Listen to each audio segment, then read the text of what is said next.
اب یہ امریکہ ظاہر ہے کہ جنگ تو انہوں نے شروع کر لی تھی، لیکن اب امریکہ وہ امریکہ نہیں رہا ہے جو آج سے 30-40 سال پہلے تھا۔ اب اس کے جو کچھ میزائل اس نے فائر کیے ایران کے اوپر، تو کہا گیا کہ اب اسلحے کے ذخائر کم ہوتے جا رہے ہیں ان کے۔ سو امریکہ اب اس طرح سے سپر پاور نہیں بچا ہے، آخری سانسیں ہیں میرے نزدیک اس سپر پاور کی۔ اور امریکہ اس جنگ سے بری طرح سے نکلنا چاہ رہا تھا، شروع تو کر لیا تھا، لیکن وہ کمبل والا معاملہ تھا جو کہ چھوڑنا چاہتا ہے لیکن وہ اسے نہیں چھوڑ رہا۔ اب ان کے بھی ایک نکلنے کا راستہ ملے گا انہیں۔ خلیج کے لیے ایک نیا سیکیورٹی نظام کا یہ اشارہ ہے، لیکن اسرائیل کے لیے خطرے کی گھنٹی ہے، اور پاکستان کے لیے بہترین سفارتی موقع ہے۔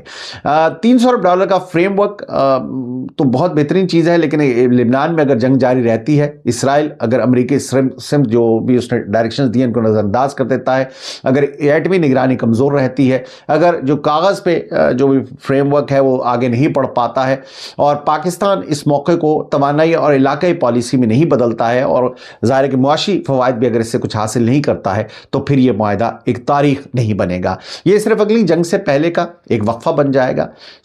آج صرف یہ نہ دیکھیے کہ دستخط کس نے کیے ہیں، اصل دیکھنے کی بات یہ ہے کہ اس معاہدے پہ عمل کون کرائے گا، امریکہ، ایران، اسرائیل، خلیجی ریاستیں، یا ایک نیا علاقائی نیٹ ورک جس میں پاکستان، سعودی عرب، ترکیہ، قطر اور عمان جیسے ممالک زیادہ بڑا کردار ادا کریں گے۔ اور یہی اصل کہانی ہے کہ خلیج کا پرانا نظام کمزور ہو رہا ہے، نیا نظام ابھی پیدا نہیں ہوا، اور اسی خلا میں اصل طاقت کا کھیل شروع ہوتا ہے۔ میں ہوں فرحان اسلم، اور آپ دیکھ رہے تھے فرحان اسلم انفلٹرڈ برطانیہ سے۔ میں گزشتہ 30 برس سے صحافت کے شعبے سے وابستہ ہوں۔ میرے بارے میں جاننا چاہیں تو میری ویب سائٹ farhanaslam.com پہ تشریف لے جائیے۔